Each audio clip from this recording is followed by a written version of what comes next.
Hi, good evening, everyone. I'm going live this evening to talk about hair and the menopause because it's Menopause Awareness Month, and that seemed a really good reason to get Michael van Clarke on here to discuss what's going on with hair during the menopause and what can we do about it and what products will help.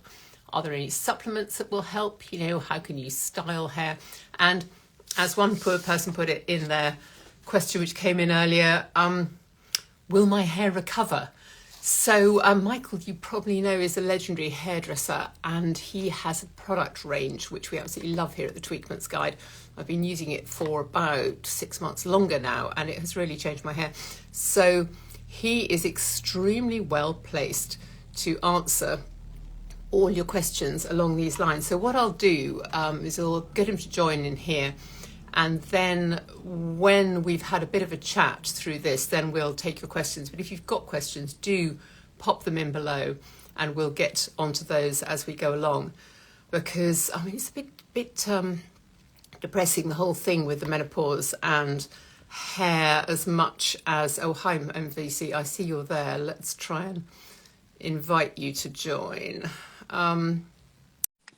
You know, it all gets worse. So it's a question of management and what we can do about it. And sharp-eyed viewers of my stories. Hello, hi Michael. I was going to say, my hair is looking quite sleek this evening because I had the good fortune to snag a haircut with you earlier. So looking good. Discussing how it might go. Well, thank you. Very good to be feeling well groomed. So all I need to do was step up here and switch on. I wonder where we should start with all this hair and the menopause. I suppose it's to really ask what's going on. I mean, it's presumably hormone loss, but what is it doing to our hair? Well, I think hair goes through, I think it's important to understand what's going on with hair through your life. And the hair on your head is going through a growth cycle where on average on your head, it will be between 2 and 7 years each hair will grow for.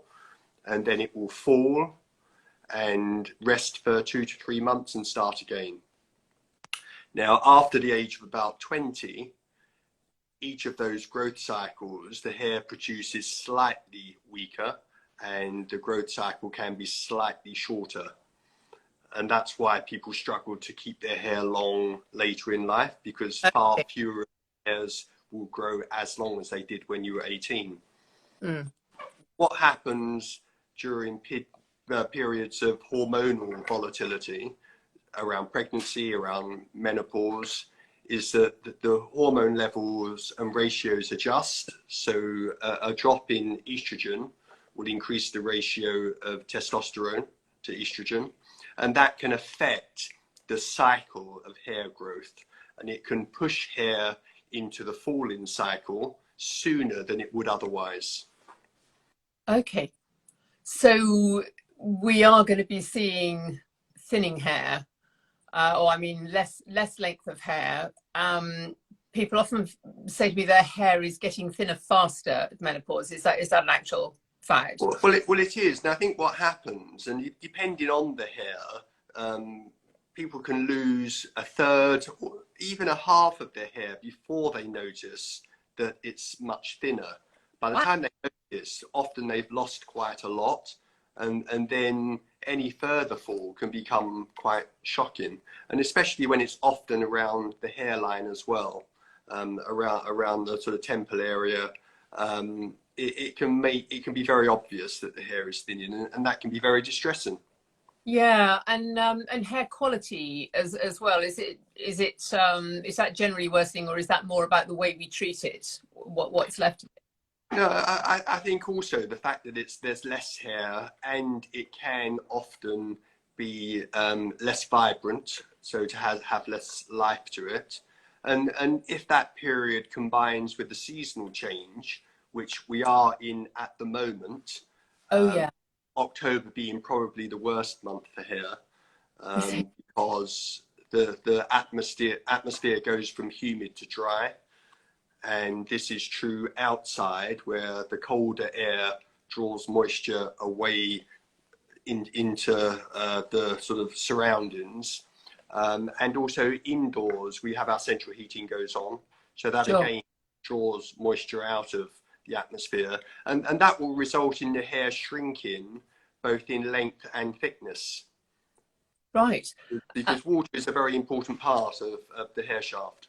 Yeah, and in summer, just the sunlight and the warmth adds to the rate of hair growth. So that's gone away as well, hasn't it? It can, because it's a chemical Oh, reaction under the scalp.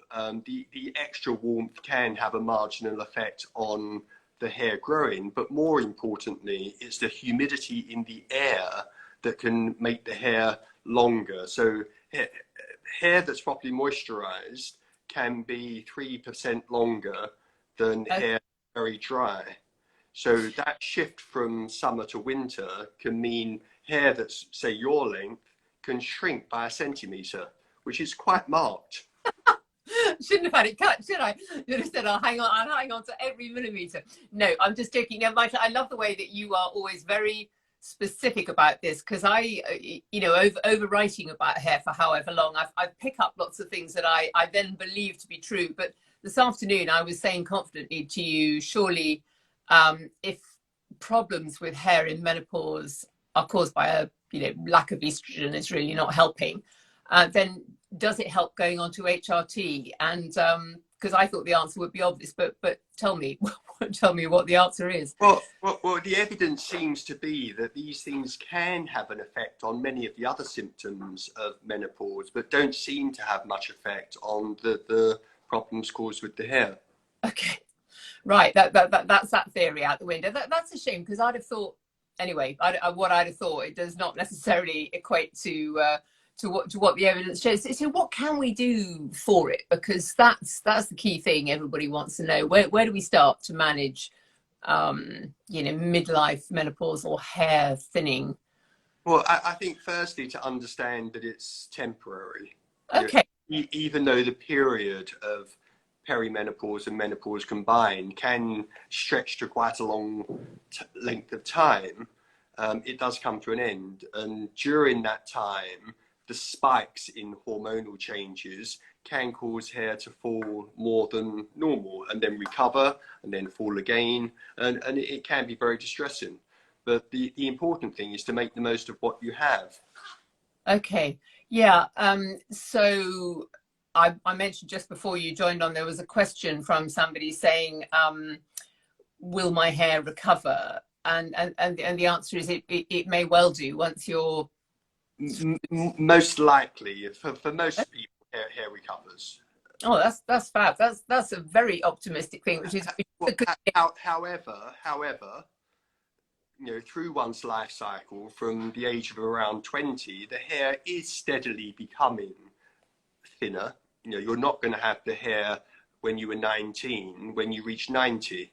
It's very unlikely. So there is a steady decline, and there are peaks and troughs that are exacerbated by things like pregnancy and menopause. But sure, the long-term trend is that it will be finer. So, if you start having issues in your 40s, mid-40s, it will recover at the end, but there's still this long-term trend line where your hair at 55 is not likely to be quite as thick as it was at 35. Sure. Okay. A question just came in a few minutes ago from today's Juliet saying, can we address this excess shedding? She's not sure if it's menopause in her case because she's taking HRT, but there's other reasons for shedding, isn't there? Like stress and all sorts. For sure. Lack of nutrients, stress, all those things will affect how healthy the hair is when it grows. So being sure to have a balanced diet, taking nutrients if necessary, not overstressing the hair, not being overstressed in your own life if it's possible in the world we live in. Yes, to whatever extent. Now you mentioned nutrition, which I know is key. Can we talk about that for a bit? Yes. I think first about nutrition and then about supplements, which I've got quite a few questions on that. So what are the keys for better nutrition for hair? Well, most of the things that are better and helpful for the rest of your body. So people that crash diet, will usually find an excess of hair fall follows soon after. Okay. That's purely through a lack of the right sort of nutrients, whether that's iron, the B vitamins, zinc, biotin. All these things have an impact on how well the hair grows, and follicular health at the root as well. Head massage is helpful to bring blood supply to the scalp. Okay. The blood supply to the scalp will bring nutrients. It will also take away toxins. So Okay. that's something that's impacted by stress, because stress tends to tighten the scalp. And Wow, I always forget that the scalp has that awful kind of shrink wrapping effect when you really stress. And head massage is something we can do for ourselves in the shower every time we're washing our yes, hair. yes. So and any particular tips on head massage? Is it just a question of do it however feels nice? I think it's taking the time to do it, and enjoy your shampoo, and to take time to just massage the head for a minute or two. Those things are therapeutic for the scalp, to loosen the scalp, letting it get too tight, exfoliating the scalp, not allowing the scalp to become clogged with excess product or pollution or excess sebum. These things are not good for the hair follicle. Yeah. Some of the things they use in products are really not good for the scalp. Things like silicone, which is in a lot of hair products, which can seep down into the scalp and affect the follicular growth. Okay.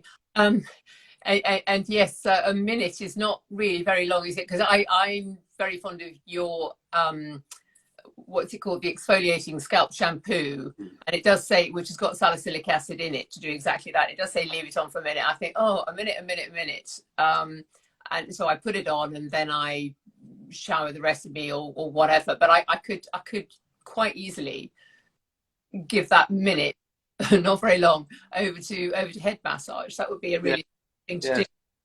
Okay. Okay. We're actually bringing out a brush. I don't have it here with me. We will have it at Christmas, which is makes head massage very easy. Oh yeah. But we don't. I have a sample. We don't actually have it for sale now. Thanks, Lou. Is it the kind of thing with it? Oh, okay. I know. Yeah. These are great. And they just make it very easy to cleanse through, especially if people have very thick hair as well, where they often don't really cleanse the scalp properly because they don't spend enough time cleansing the scalp. Okay. But head massage is great. It's just one of those things. Sure, fab. So nutrients, just be says, what about protein? That's always a big question around hair. Do we need to prioritize protein for hair quality? Well, certainly if your diet doesn't have protein, your hair will suffer. If it doesn't have very much high quality protein, because your hair is 97% protein, and if your metabolism is short on protein, your hair's not life threatening. It will be the last to get what protein you're eating, because the rest is going to go to more important functions of the body first. Okay. So plenty of protein, plenty of all those vitamins, for the same reason that you've got to kind of have a mass of them before the hair gets its ration. And what about supplements? So if your diet is lacking, most people can benefit from some supplements as well. But I don't like people to think supplements are instead of a balanced diet. Sure. I think diet comes first. Supplements can aid. I mean, we have our own supplements. I think I have a very balanced diet, but I've been taking 2 of these for the last 10 years, I think, 5-10 years. It's just part of my routine, but just adds, some of those extra key things that help for hair and nails. So what have they got in them? Are they things like B vitamins? The B vitamins, iron, biotin, zinc, copper, all those key ingredients that we know are good for hair health. And what's more important also is that they are in a bioavailable form, because so many things you buy that they say they're nutritional, but they're in a form which the body can't absorb. So it's almost pointless taking them. Okay, I'm a big fan of collagen supplements, which I'm sure help my skin and I'm sure help my hair as well, but I have no actual evidence for that. So it's all very well me saying that, but I don't know if it would work for other people. I suspect it might, but I don't know. Now, there was one question about these supplements that I was asking about this afternoon, called Array, AREY, which you didn't know about and I didn't know about. And I just wondered if anybody who's come online here has heard about them, because they claim to reduce the amount of grey in hair, which I thought was a really huge. It's quite a big claim. Yeah.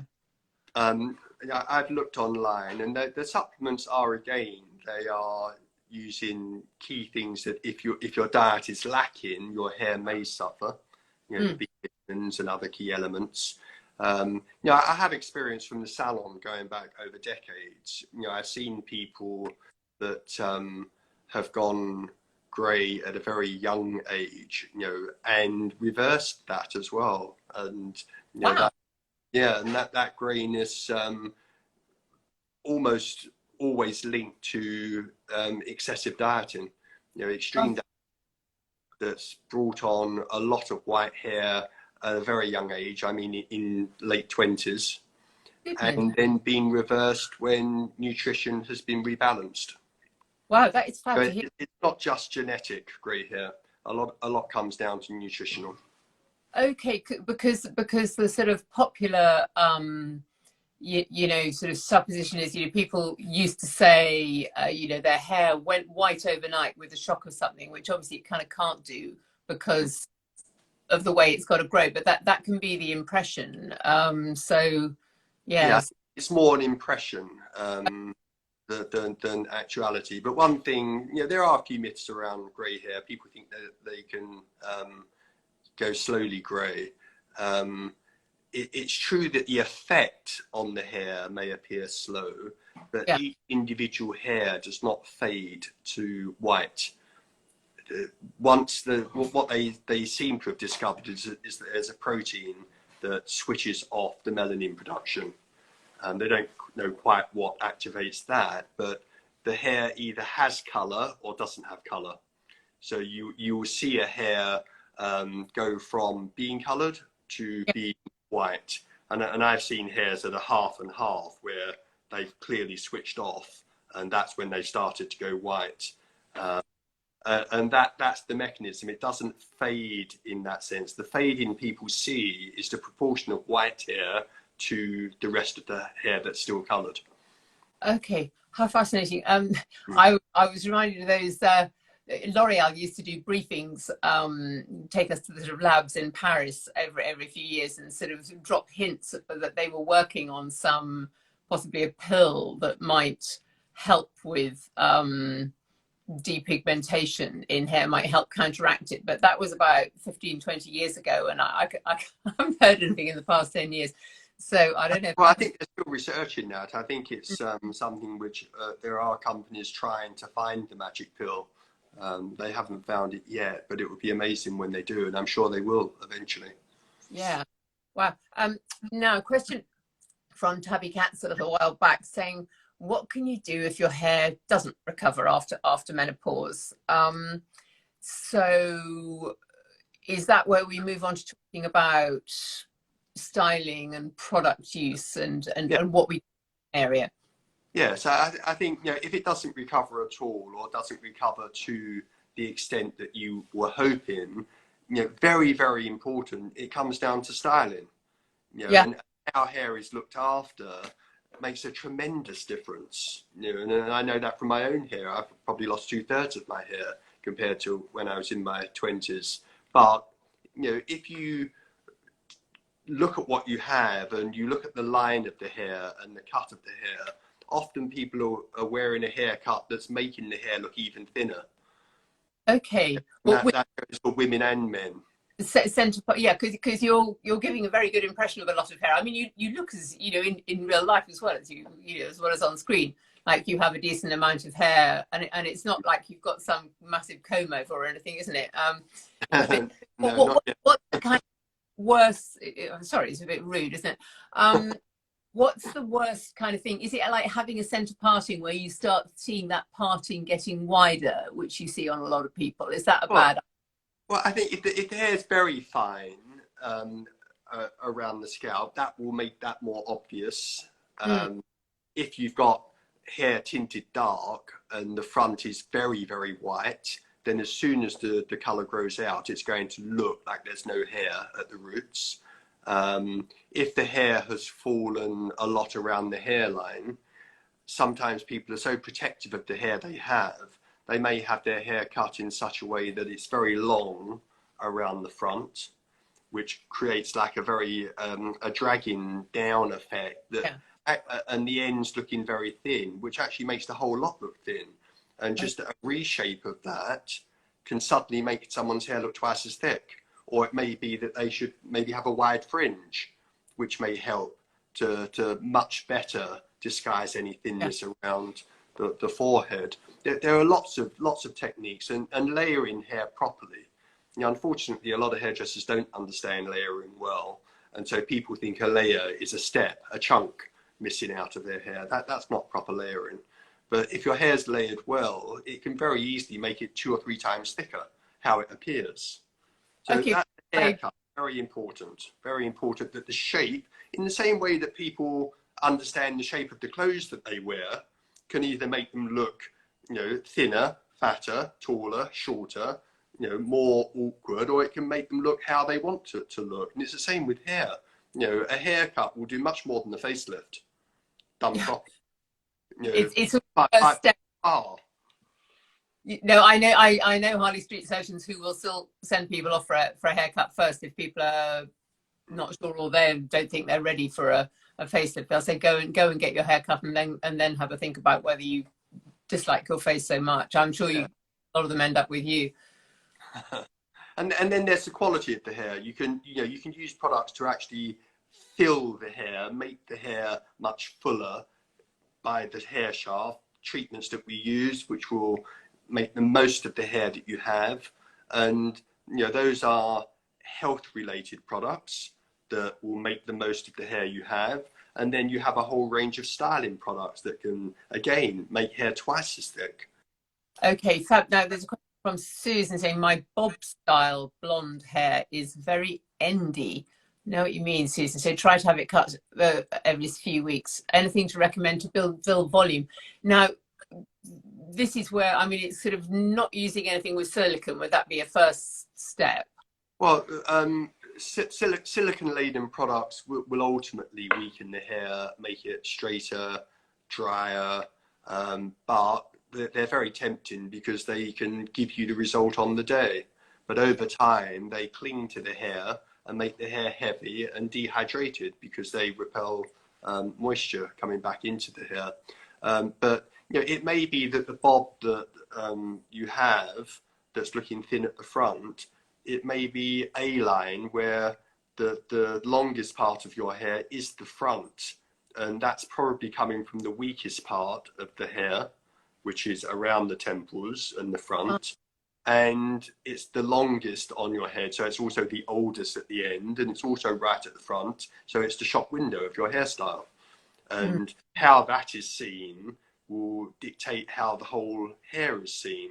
And sometimes just a shift in the line of that, bringing that up a little, graduating a little, can make the whole hair sit much better and look twice as thick. You know, that's just a very simple thing. That's a very common way to very quickly make someone's hair look thicker, healthier, and sit better. Okay, the product of yours that I'm completely devoted to is the Lifesaver, which I know is your hero product, pre-wash. Now that's good for strengthening hair, particularly hair that's getting a bit rough. This is the Lifesaver here. I mean, this is for everyone all the time. It's a product staple, you know, in the same way that you would always use toothpaste to brush your teeth. This is something to always use on your hair. This will keep the quality of the hair that you have at the root much further down, which sounds simple, but for most people, if they feel their hair at the root, they will feel that it's much, much different to the quality of the hair at the tips. Yours less because we cut a lot of the dry tips off, but and you've got very thick hair, Yeah. unusual hair. For most people, they would not keep as much hair at the ends of their hair as they have at the roots. It will thin and waste away much quicker. And this will slow that process down dramatically. So you Yeah. keep much more of the suppleness, the luster, the volume of the hair. And that is when you use the whole way from the top.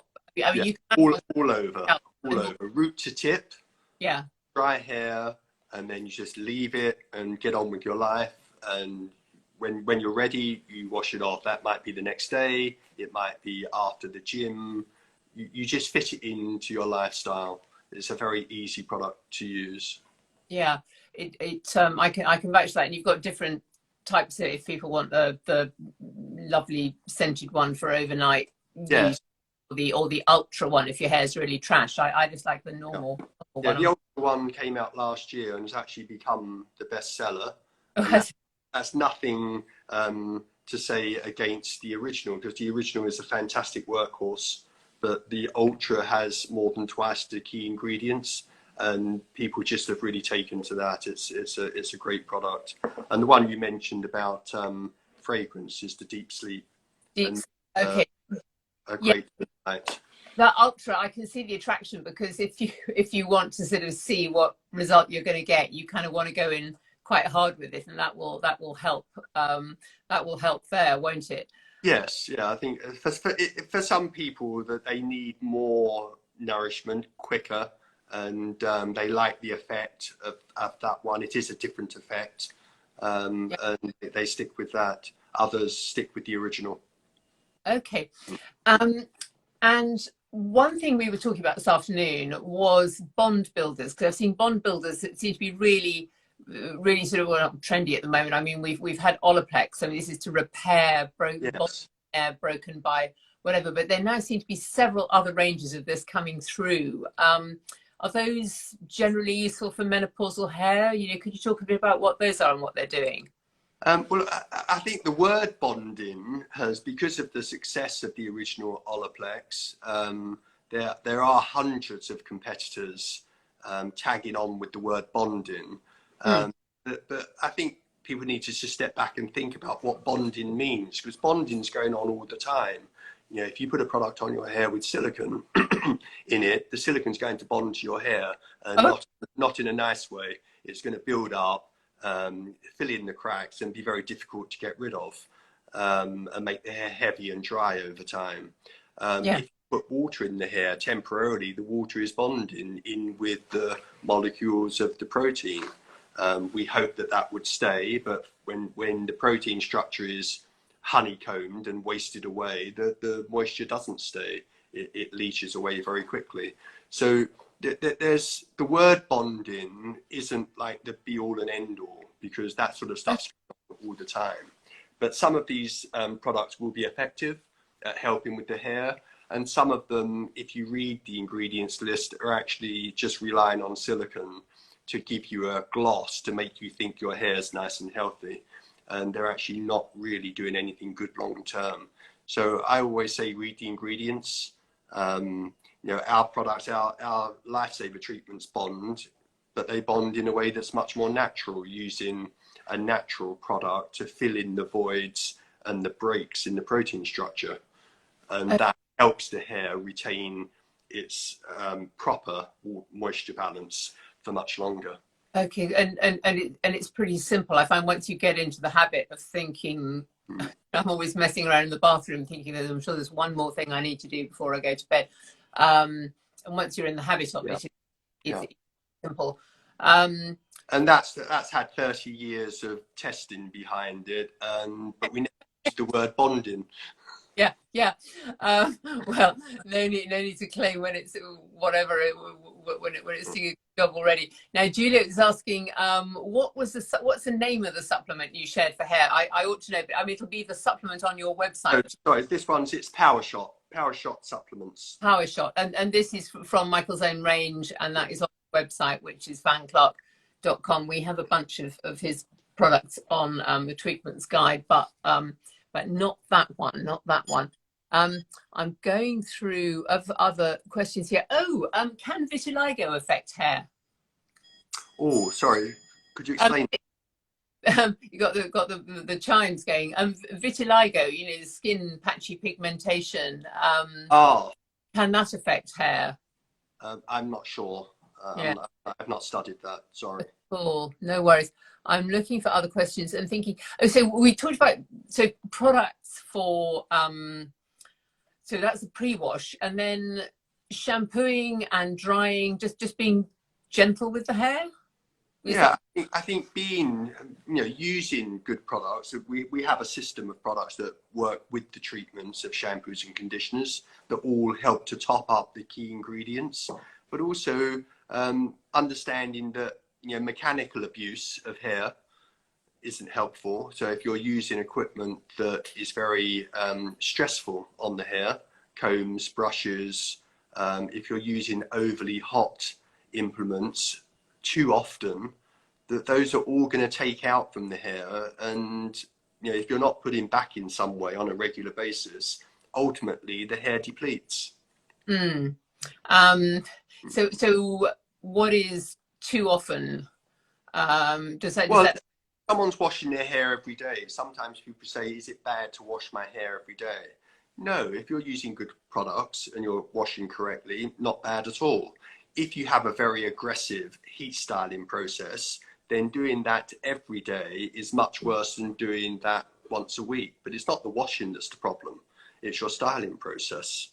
So okay? it may be that if you're washing your hair every day, find ways to style it without heat. Be a little bit more gentle on some days and use heat maybe only once a week or twice a week. Yes, I'm trying to dry my hair more thoughtfully, and also to do the curling with heatless curls with a whatever, a scarf, which I'm Yeah, there are great ways to put wave and curl into hair without having to use tongs. now somebody lovely who was on here earlier, I think it was Katie, sent me a thing on Insta, or it was a TikTok where somebody was using leggings to curl their hair. Have you seen Yeah, yeah. that? I'm gonna have to try that. Um, Michael Embleton, who's a hairdresser, who's the salon Langley Park, he's got a client whose hair will not grow on the top, virgin hair, but after 3 inches of growth, it's like baby hair. And she only shampoos it once a week. Any suggestions there? Sounds a Well, tricky. that again, that may be a hormonal issue where the hairs that are no longer growing more than 3 or 4 inches, they're falling much sooner than the normal cycle. So hair around it may grow for 2, 3, 4, 5 years, but some of the hair may only be growing for 6 to 9 months. So it's growing to a shorter length and then it's falling and starting again. And that's genuinely linked to hormonal changes. Okay. And then styling products, because from your range there's so many. The one I like and find easy is the Lifesaver UV Yeah. treatment, which I'll put through the mid lengths and ends afterwards, and then I have to get my head around the fact it is just going to take longer to dry, because when you're squeezing it out, um, I can tell it's holding so much more water than it ever Mhm. used, but that's a good thing. And that is very easy. So what else can people do styling wise to So boost their hair quality? yeah, we use all our products in our salon, so we actually don't use that many products to style. There's probably 5 or 6 that how they're used will cover everything for us, pretty much. The Lifesaver UV you mentioned is a leave-in styling treatment, which is this one here. Yeah. And that's something which, if you want your hair just natural beach waves, fantastic product. You can put loads of the product on and it will just help to kill the frizz, dry very smooth and soft and naturally. But you can also use it as a blow dry product, but you would use much less. And Okay. then put it through the hair, blow dry as you normally would. It will keep the hair smoother, softer, and keep the frizz away for longer. So that's a multi-purpose product, and it's treating your hair at the same time. If we wanted to get more volume in someone's hair, probably one of our favorite ones is Thicker Quicker. So this is a styling spray to instantly give more volume. And it's something which you would only use around the roots of someone's hair, where the hair is silky soft and floppy. So you'd use this on the roots to give grip and thickness, but that can double someone's hair very, very, very easily. And doing that, what's it? So what's the ingredients? What's the sort of mechanism by how it's thickening the volume? It's quite a natural base to that. It used to have more alcohol in, but we reduced that down to just 5 or 6%, so that can dry off quickly. But quite natural ingredients to plump up the hair. So that has our cashmere protein in. It has other natural ingredients to plump the hair up from within, but also thicken the hair from the outside. So it's giving silky soft hair more grip on the outside as well. Oh, lovely. So Sorry, I interrupted. where you want it to be. That's different to, say, the mousse product we have, which you wouldn't use as much on the roots, although people do. It's more for the mid-lengths and ends. So that will thicken the hair where it's a little bit coarser, mid-length and ends, but it will smooth it at the same time. So what these are doing, they're sort of equalizing the texture of the hair. They're thickening and texturizing the silky root hair and smoothing and volumizing the naturally more coarse ends of the hair and the mid-lengths. But when we put both of those together, you get a lot more volume and a lot more control. Fantastic. And then you've got your magic oil, which I feel needs... magic oil is a great product, but not for volumizing at all. This is the opposite. So this is about making hair loose and smooth. A great product to just keep silky, swinging hair, and that's without any silicone. Most of the products that are serums on the market are mainly silicone, which is, again, not great for the reasons that we've said. Yeah, and we're discussing this afternoon several key offenders in this area who I won't name on this live, but if you guys are looking at a hair oil and thinking this looks nice, just pick it up and take a look at the back and see the ingredients. You know, you can use your iPhone as a magnifying glass, I find, on this, because I can't read the inky list on most products, and see what those ingredients are. And if it's dimethicone or anything else ending in a cone, that is a kind dimethicone and cyclopentasiloxane are the two most common. Okay, but you have like 4 or 5 silicons in a hair oil, can't you? Right, that's right. Yeah. And they still get called supernatural oil with 4. I know. And yet what the supernatural they're talking about on the front of pack is less than 1% of the product. And what they don't mention is just the silicone that can be 95%. Yeah. Are there sulfates in shampoo? Well, yeah, Nicolina, hi, but do you mean in Michael's shampoo range? Maybe. In some of them. In some, okay. But the sulfates we use are gentle and they're in the right sort of proportions to do the cleaning. A lot of scaremongering's gone on about sulfates based on cheap shampoos that are badly formulated that use too high a level of aggressive sulfates. But that's not saying all sulfates are bad. Sulfates are just a surfactant that draws grease away, you know, and that's what you want a shampoo to do. If there's too much of that element, if the people that are making it are used to making floor cleaner but decide to make gallons of cheap shampoo, then it's not going to be very good for hair because it's just too severe. But it's not the problem isn't that it's a sulfate, it's a type of sulfate and how much there is.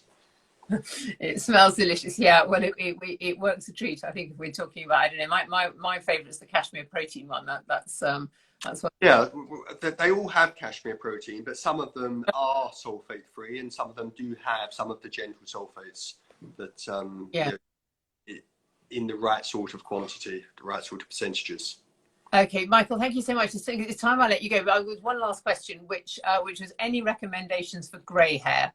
I guess in terms of products or ways to treat it. Well, any products you like or suggest for managing grey hair? In terms of the colour? Well, I don't know, in terms of the colour, but I mean, B, in terms of the quality, all the stuff you've been talking about Yeah, now. I think it's a very big issue, and I think it's been much easier to persuade people since COVID that you don't have to heavily tint hair as often um, if you have a tolerance of some white still showing. If some people have this idea, I don't want one white hair to show, well then that's a different strategy. Yeah, But I think there are fewer of those people now. yeah, If you're tolerant of a few showing, it allows us to use much more gentle strategies to eliminate most of the white in a way that gives a very natural palette, but is much better for the hair, much cheaper for the client, much less time from the client as well, and something that looks better for longer. yeah. Um, oh, no, I said that was the last question, but look, now there's one from Sarah Burton I can't ignore. Because it's a great question, Sarah. Should you change products regularly? Does hair get used to a certain product? Now, I think that's a myth, but Michael, what's the answer on that? This was something that was created by a marketing agency in the 70s to sell a new launch of a shampoo. They came up with this idea: let's just tell people that they have to change because a product suddenly stops working on their hair, and it was very effective in getting people to change to another competitor. If you're using a good quality product, no, you don't need to change. If you're using a product that's relying on plasticizers and silicons to give you the effect, ultimately they will build up and your hair will ultimately become lifeless and more brittle. And then you really will wake up to the fact that you need to change. Yeah. Okay, lovely. Thank you so much, Michael. Thank you very much indeed for all your expertise. And I'm going to save this on the treatments guide. And can I think I'm going to collaborate with you guys on it if I can, so I share it on your grid as well. And thank you very much. And I'll see you before too long, I hope. Thank you. Okay. Bye for Hey. now. Bye bye now.